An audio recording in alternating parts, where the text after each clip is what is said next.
I wanted to take a quick pause here to talk about turbulence and turbulent flow, which is, of course, the motivational factor for this class, ultimately, the understanding of the mathematics and physics of turbulence. There's other non-dimensional numbers which are really important, but one in particular right now is the Reynolds number, which we will define as RE, Reynolds number, and you'll see it come up through this class a few times. Other numbers that might come up are things like Mach number, m, which is the velocity divided by the speed of sound, c. Anyway, Reynolds number is defined as the density rho, which is the mass density of the flow at a particular point in time, times the vector u, times some kind of characteristic length scale, which we write as script L, and the viscosity, which we write as mu.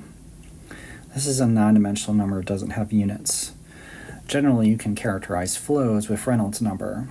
As Reynolds number becomes large, the flow will go from laminar, which is very smooth, to a transitional state, and then turbulent.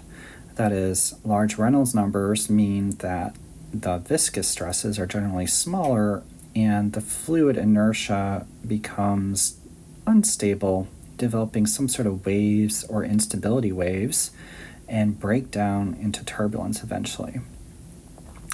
This highly random, perhaps chaotic field of the field variables are, for example, density, velocity, pressure, temperature, etc., in 3 dimensions, appears rather random and chaotic, but coherent.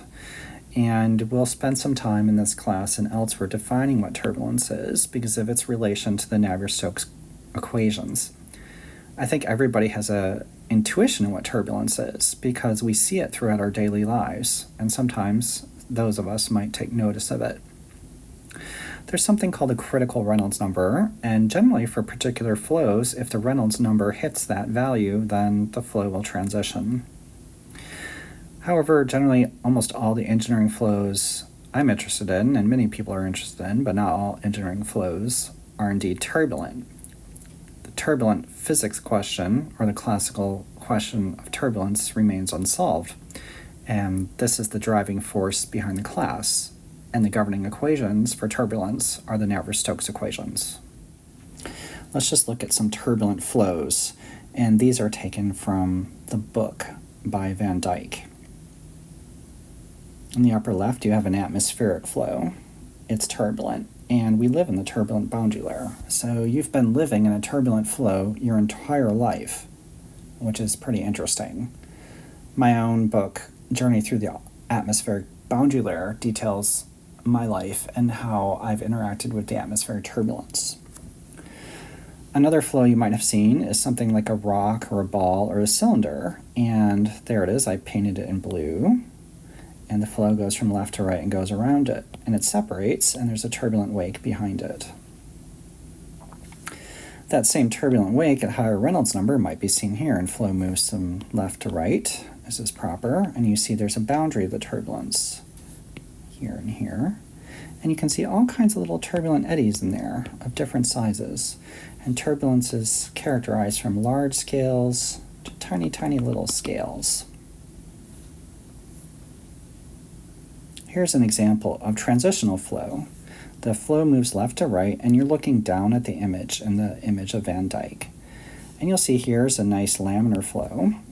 And then these little waves start to appear, and it breaks down into fully turbulent flow. So there's a laminar flow, transitional, and turbulent.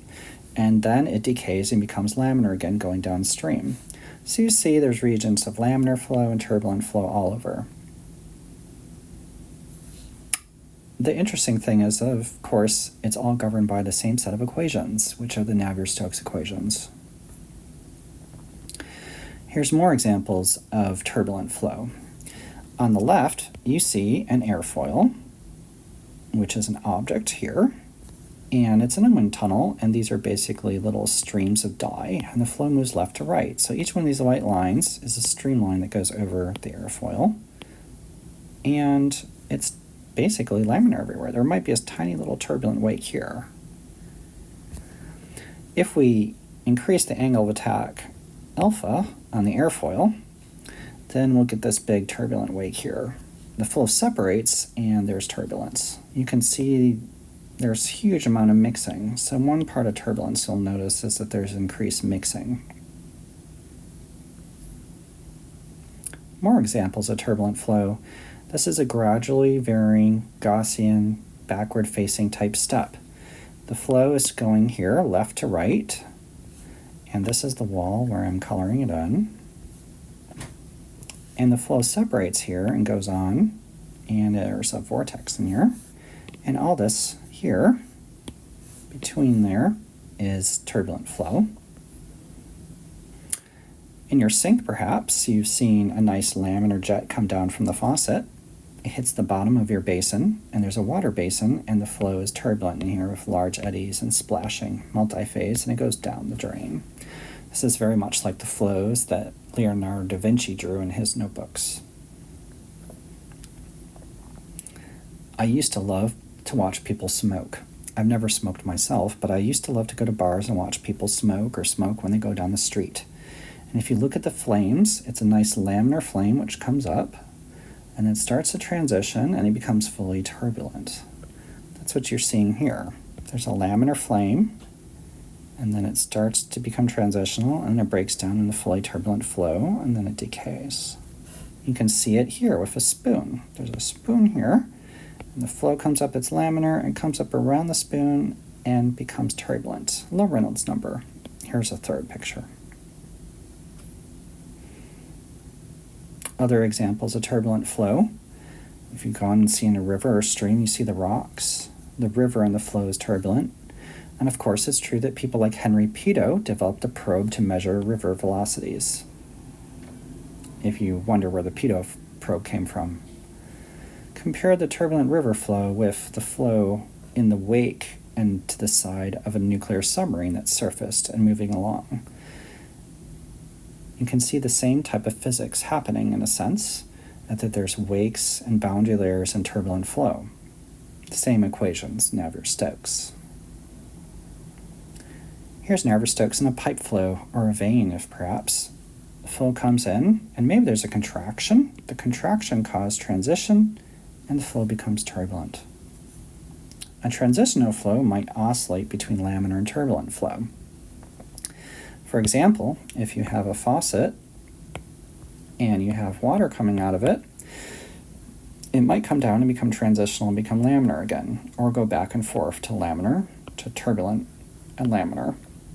What you can do is increase the flow rate in your sink very, very slowly, and you'll find one flow setting on the flow dial or the valve of your sink where the flow flips between transitional and turbulent.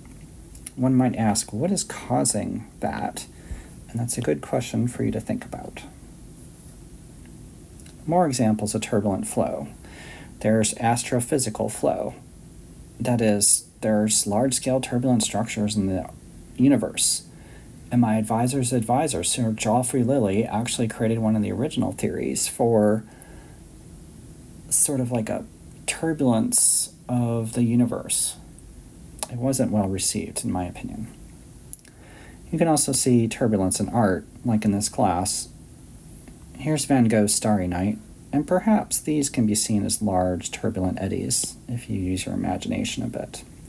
There's lots of artwork that has turbulence in it, and my group's symbol has a certain artwork in it. Maybe you can identify it.